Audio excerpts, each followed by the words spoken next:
নমস্কার সকলকে, আমি প্রজুরি। তো আজকে তোমাদের সাথে শেয়ার করব একটা ধুতি পাঞ্জাবির কাজ, আর যেটা হবে একদম অষ্টমী স্পেশাল। তো চলো শুরু করা যাক। তো প্রথমেই আমি এই পাঞ্জাবিটার ওপর সাদা রং দিয়ে একটা স্কেচ করে নিয়েছিলাম, তারপর কলকা করা শুরু করি। তো এই পাঞ্জাবিটা অর্ডার দিয়েছিল সোমাদি তার ছেলে শ্রীহানের জন্য।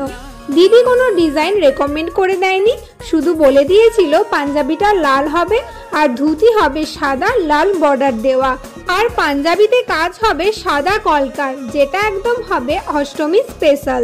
তোমাদেরকে এর আগের ভিডিওতেও বলেছি আমি লক্ষ্মী পুজো, কালী পুজো এবং ভাইফোঁটার জন্য অর্ডার নেওয়া শুরু করে দিয়েছি। তোমরা যারা অর্ডার করতে চাও চটপট কিন্তু অর্ডার করে দিও। তো চলো এরপর তোমাদেরকে ফাইনাল লুকটা দেখানো যাক।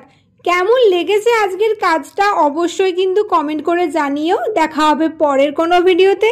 Till then stay safe, stay healthy, by.